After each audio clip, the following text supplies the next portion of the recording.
Hi guys. Okay, I'm going to go through the Iran history PowerPoint. I'm going to warn you, this is long, and I do think you should supplement it with the crash course on Iran's revolutions because that will really kind of focus on the most important parts of this. So if there's places here that I go a little quicker, I'll kind of cue you for that. Some of this is just so you get a base understanding.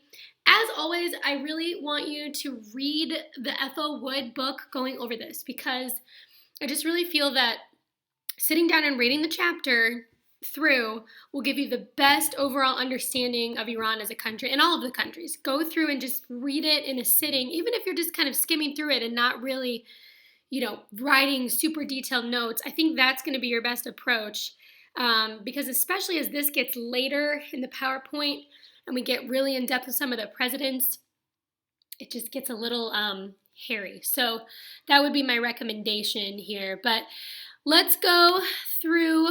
That's not what I want. Slideshow. Let's go. Okay, so I hope you enjoyed the Rick Steves special. I regret that I wasn't there to enjoy that with you because I do enjoy Rick Steves. But some of the history here is obviously very significant. And like many of the countries we're studying, the recent history is really important for the political culture. So why we study Iran? This is the only theocratic republic in the world.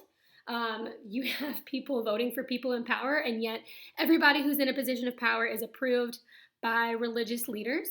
And the Ayatollah, the supreme leader, is a religious leader. Everything goes through him. Nothing can pass or be put into place that goes against theocratic law, in this case, Sharia law. So it's like I just said, it's a theocracy with democratic elements. It's unique even among Middle Eastern countries. And in Iran today, and I think you probably got this from the movie, you see this really interesting juxtaposition of tradition versus modernization. And you see an interesting juxtaposition between leadership and the citizens. So as usual, we'll take a look at the geography. Iran has historically been very vulnerable to invaders. Um, its territory is inhospitable to agriculture. Mama's not a phone. I'm talking to the computer. I won't do it. Okay, you can watch. So you probably are aware that Iran is the second largest oil producer in the Middle East, the fourth largest oil producer in the world. This has been incredibly important historically. Especially in the mid-70s, Iran became or was very, very dependent on their oil resources. And for a while depended solely on production of oil for their income. Much of Iran is urbanized. It is partly industrialized. Is that coffee? Mm-hmm. Yeah, that's coffee. Okay, so this gives you a nice look at the breakdown of the population, both or all, language, ethnic groups, and religion. So religion is incredibly important. You can see here 98% of the country is Muslim, and then of that 98%, it's broken down into Shia and Sunni Muslim. So most of the country is Shia Muslim. Where's my arrow? There we go, 89%. This 2% includes a number of religious minorities, Zoroastrians, Jewish, Christians, Baha'is. Those groups are allowed to practice their religion, but they're not allowed to hold leadership positions within the government. So they're not they're not totally discriminated against. They're just not allowed to be leaders. And then you can see the breakdown of the ethnic groups here. About just over 50% of the people are Persian. Sometimes there's a misconception. People think Iranis are Arab, but that really is only 3% of the population. You can see the second highest group is Azeri. And then we have language here as well. So most people speak Farsi, which is Persian or a Persian dialect. And then Turkic languages make up the next highest group. This is just kind of an interesting statistic. 67% of the population lives on 27% of the land. So that goes back to the idea that the land is pretty inhospitable and also gives you an idea about the dense population in the urban areas. I just said that it's a Persian country. It's not Arab, and 89% are Shia Muslim, 58% speak Farsi. What's really interesting, and this was in the Rick Steves movie, I'm pretty sure, is the how young the population is. So this I need to update. This says Iran in 2012, but it shows you that the population is really skewed toward younger ages. So that's really interesting because it has implications for policymaking.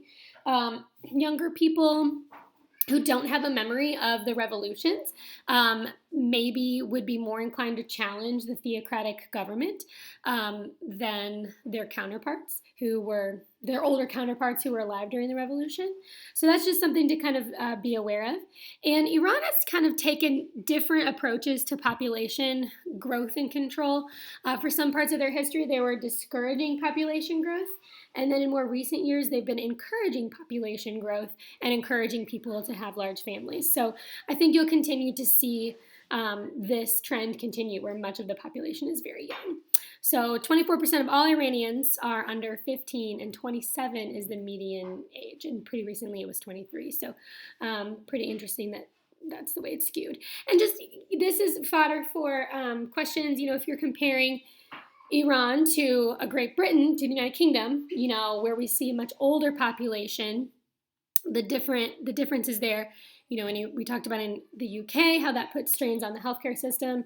Iran is going to have different challenges where younger people are, like I said, more likely to question the legitimacy of the government, maybe more likely to engage in protests, and they're not going to see the same strains on their resources that the UK would.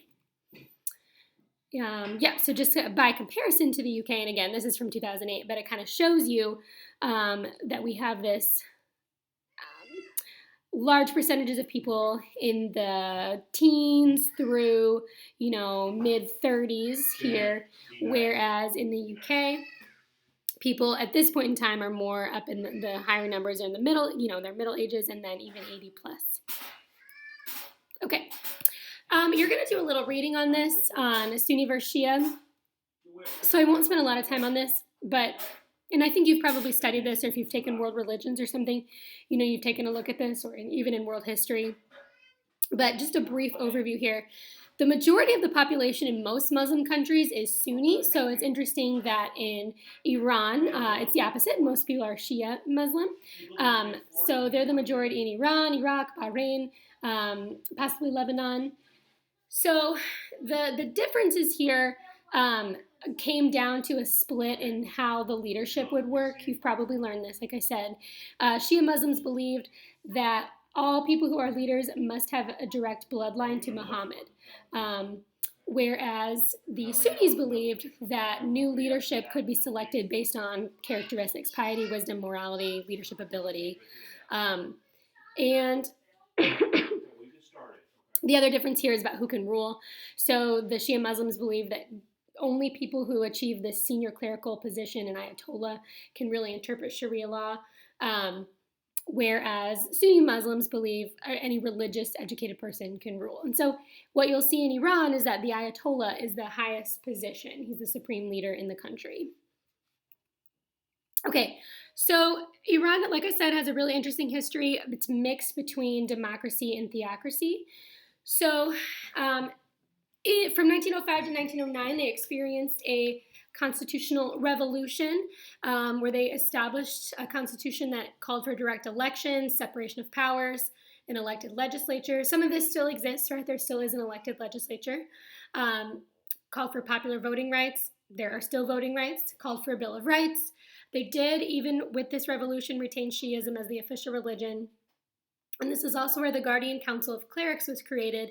When we get to government structure, you'll see this still exists. This is a group of people who approve all laws and all governmental actions on the basis of Sharia law. And they have, like I said, they have veto power over the elected legislature.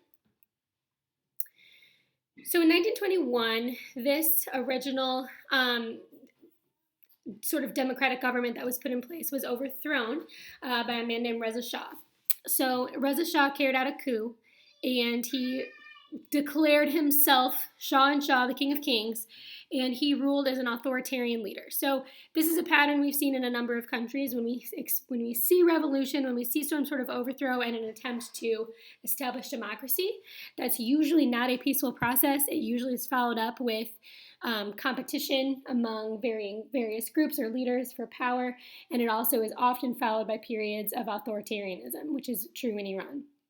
So Reza Shah ruled with an iron fist, and he's the one who changed the name from Persia to Iran.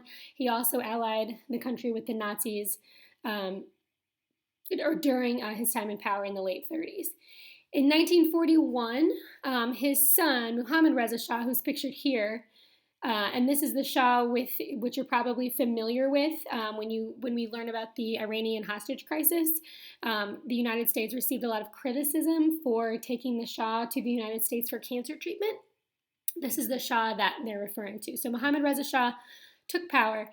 He also ruled with an iron fist. He was incredibly authoritarian. He formed secret police to put down any people who spoke against him.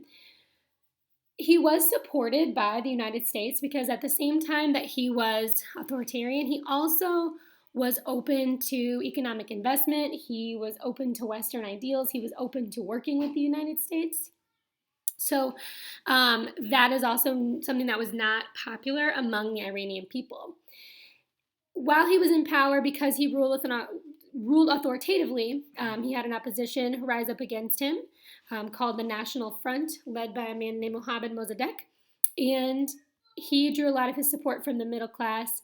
He focused on Iranian nationalism. He was talking about how we should eliminate outside and Western influences and build up the country of Iran. So in 1953, Mossadegh successfully basically kicked out the Shah from power. One of the things he wanted to do was nationalize the British company that monopolized Iran's oil business. He was supported by a group called the Tudeh, a communist-like party, which is one of the reasons why the United States and Britain were so against his leadership. You have to think about the time period here. This is the 50s, so it's post-World War II. This is the beginning of the Cold War. So there's a great deal of fear about the rise of communism all over the world. So anything related to communism was opposed in the United States and by Great Britain. So Mossadegh is able to be elected prime minister in 1951 and continues to gain power, and he forced the Shah to flee the country in 1953. So at this point, Great Britain and the United States don't support this. They don't see Mossadegh as someone who's going to be supportive of their interests. And the United States actually gets involved and Britain get involved. They step in and they orchestrate an overthrow of Mossadegh and restore the Shah to power. So obviously a really significant and important example of U.S. intervention here. This will eventually have pretty grave consequences and will set up the later revolution in the 70s and kind of creates the tension that exists between Iran and the United States today and the distrust that exists there. So it says, why did they do that? I already kind of answered that. So there's the fear there of the Communist Party and communist takeover. So under Mohammad Reza Shah, one of the things that happened is when Britain and the United States kind of restored him to power, the agreement was kind of like, you got to lay off a little bit on kind of the authoritarian iron fist rule. There's some things you have to do to kind of open up more to the people so that we can support you and so that you can maintain some form of legitimacy and power within the country. So Reza Shah was forced to give in to some of those demands, and one of the things he did, he kind of westernized the culture. Now, some of this was welcomed and some of this is things that people agreed with, but also the secularization of the country was not well received. Oh, we've got the tornado sirens going on. Okay, so is that like a warning? It's Monday. No, it's Monday. But do they do that on Mondays? First Monday of the month. Oh, I thought they did it on Tuesdays. Okay, so it looks like it could be a tornado, kind of. It's kind of gray. Okay, so he leads something called the White Revolution, where he basically secularizes the country to the extreme. He takes land away from the clerics, extended women's rights. They didn't have to wear the veils in public. Later on, under the current leadership, when the theocracy is reinstated, that's a law. Iranian women have to cover their heads in public. He's taken this to the extreme. He eliminates religious schools and really goes against the tradition that's in place here of religious leadership. So this, again, he's kind of laying the groundwork for his own overthrow here, because when you're taking a country that is accustomed to religious leadership and accustomed to living out Sharia law, this is something that the people, and many of the moderates, and even, obviously the conservatives are going to push against in the country. At the time, like I mentioned, Iran is highly dependent on exporting its oil. It says here, the income from oil was so great that by the 70s, the government no longer relied on any internal taxes for support. Now, it sounds great in a way, like that's awesome. They don't have to tax their people because they have this export. Problems that occur with this are, when you're so dependent on one industry, if that industry faces difficulty, if there's an economic downturn and your whole economy is based on one product, that's very dangerous for your economy. And also, taxing your people and then spending that money appropriately is a way to gain legitimacy, right? If you collect money from the people and then you spend it on projects and give that back to the people, that's a way to increase support. So when you no longer have that link there, you're potentially threatening the legitimacy among your people. During this time, we also saw rapid industrialization and centralization, concentration of power within the central government. So I just answered this question. Can a government that doesn't depend upon its constituents for income really be representative or legitimate? And if we were together, we would talk about that. And I think, too, that, I like this word representative, right? That we depend upon, in the United States, our government to spend the money the way we think is fit. When people are elected, they feel they have a mandate to spend the money of the citizens the way the citizens would want. So if you're creating that separation there, I think it further just creates a divide between the people and their government. So over time, the Shah became increasingly more distant from the people. He became himself very wealthy, began to ignore continued really to ignore the civil liberties of people. He continued to stifle opposition, stifled newspapers, political parties, professional associations. Obviously, we know he alienated the clergy, he took their land, took their rights, shut down their schools. Basically, just moved further away from what the people wanted. So it says here, I think this is interesting, he overstepped the bounds of political culture. So he was perceived as being totalitarian, right, controlling all aspects of people's lives. He secularized the country way too quickly and offended those people who really wanted to focus on nationalism and really kind of wanted to keep the country theocratic or have some theocratic elements. So those are some of the triggers that led to the revolution of 1979. This is like the pivotal moment in Iran's history that, this is where everything changes, where the country went from a country that was, at least the leadership, was open to working with the United States to a major shift, setting up the tensions that exist now. So some of the things that led to this too, people were becoming unhappy. The oil prices were decreasing. So anytime you have an economic downturn, economic changes, that is a time that it's ripe for political revolution. Consumer prices were increasing, so people are unhappy with the economy. So again, the U.S. is putting more and more pressure on the Shah to loosen some of the strains in opposition, telling him to give some rights, recognize civil liberties. What this did, though, was encourage many people in the country to voice their frustration. So you saw more and more protests against the Shah's leadership. The clerics themselves began to organize the revolution. So clerics, again, is a religious leader. Many, many sectors supported the protest and the movement against the Shah. At this time, a charismatic opposition leader, Ayatollah Ruhollah Khomeini, was leading the charge from abroad. He was currently in exile in Paris. He was giving speeches that were being heard all over the world and were very, very popular in Iran. And he eventually will rise to power to become the first supreme leader. So the Shah eventually has to, give in to the demands. He flees the country in February 1979. And at this point, the founding of the Islamic Republic of Iran occurs. So in April of 1979, the country holds a national referendum. They voted out the monarchy and they established the Islamic Republic, created a new constitution. They choose Ayatollah Khomeini as the supreme leader. Islamic fundamentalism is now the basis of law and all decision making. They give senior clergy, so there's a group of people, Grand Ayatollahs, a group of religious leaders who have all authority over the whole community. So this is a shift. It used to be that the Ayatollahs were in charge of people who are perceived as not being able to care for themselves, widows, minors, people with mental disabilities. Now you can make decisions on behalf of the entire community, and it's all based on religion. And as we saw in that chart comparing Shia and Sunni Muslims, the senior clerics would be the ones in charge of interpreting Sharia law.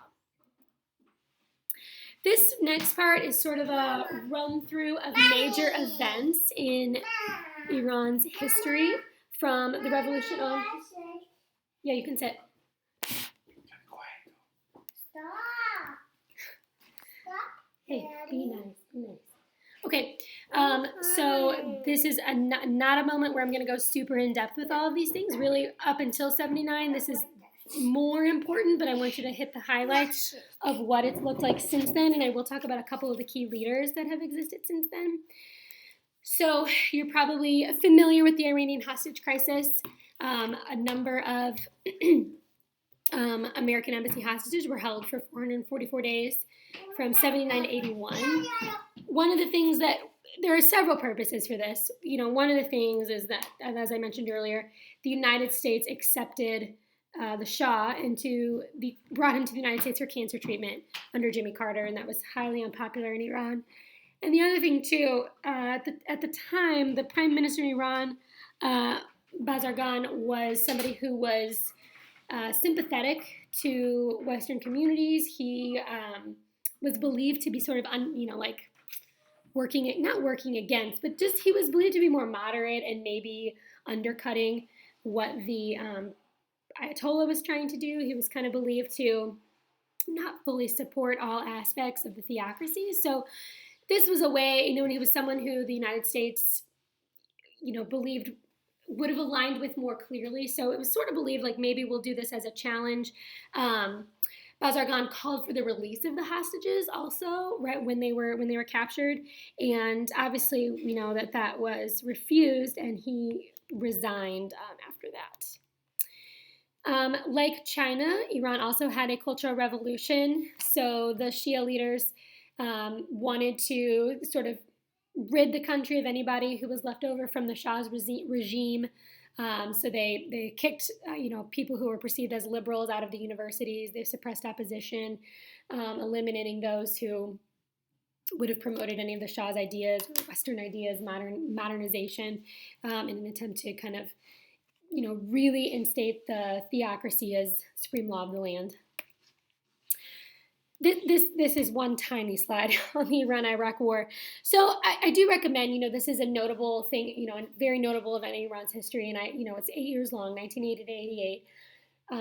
I don't have a lot of time to go into it here, but it's something that one of the effects of it was uniting Iran against a common enemy.